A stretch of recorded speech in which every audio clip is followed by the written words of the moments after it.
Hi you two, and welcome to another English lesson. So over the past few weeks we have been learning about our explanation text, Amazing Animal Journeys, and it was explaining the process of migration. Well, it's reached the time now in our topic, because it is half term next week, that we need to begin planning our own explanation text so that in the first week back we can write it and then we can move on to something new for our final few weeks in year 2. So first thing we need to do is to decide what we're going to write our explanation text on. Now, I'm not going to tell you what you need to write about. I want you to write about something that you have an interest in. I'll give you a few examples, but please feel free to do whatever you want to do. The more you enjoy it, the better your writing is going to be. So it could be how fossils are formed. It could be how do seeds grow. It could be the water cycle. It could be on anything that you have an interest in that you can write an explanation text on. So it's got to be something that is a process that you can explain. Okay? So I think I'm going to choose the water cycle because I really enjoyed learning about the water cycle when I was at school. So what I've done to start with is I've made a little speech bubble, and coming out of that I've just got some arrows, and in the centre it says the water cycle. So with your adult at home now, decide what you're going to write your explanation text on and then create something similar.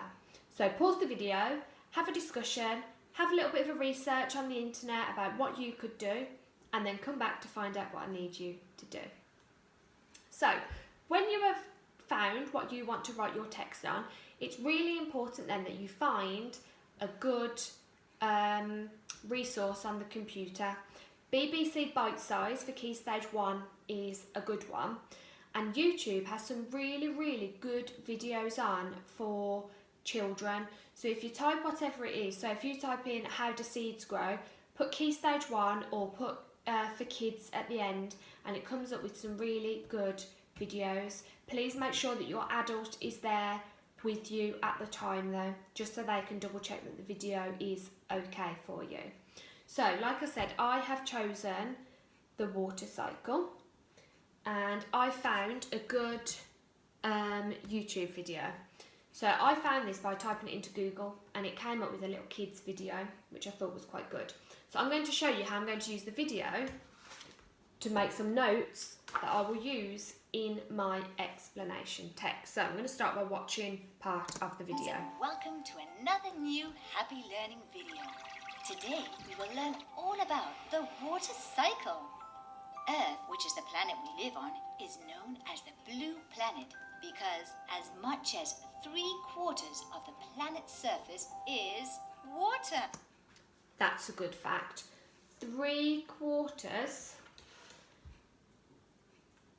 of the planet's surface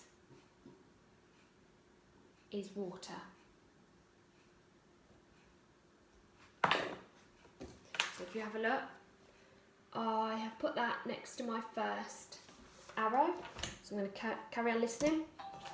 And water is so very important because without it, there would be no life. Without water, there would be no life. That's a good fact.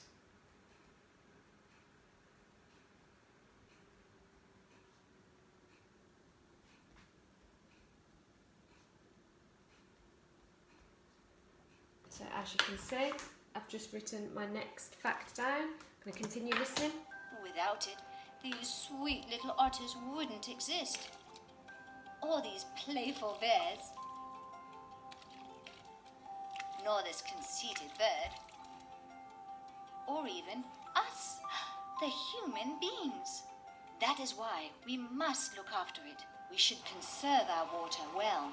And most of all, we must maintain our rivers and oceans clean. We must keep rivers and oceans clean. That's a good fact.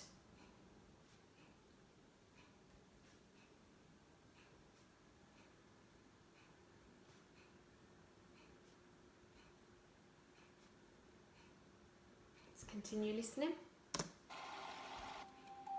Did you know water never stands still, but is in always constant movement, even though at times it doesn't seem like it? Water never stands still. That's a good fact.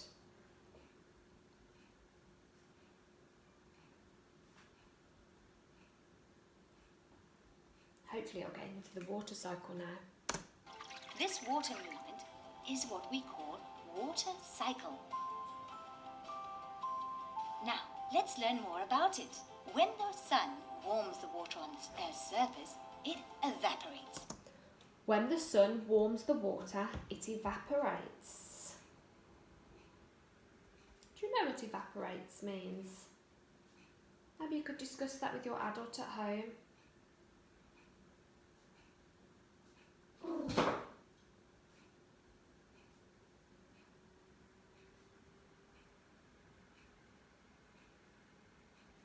Continue listening. Converting itself into water vapor or steam. And it begins its incredible journey, flying into the sky, up towards the atmosphere. So when it evaporates, it goes into the sky.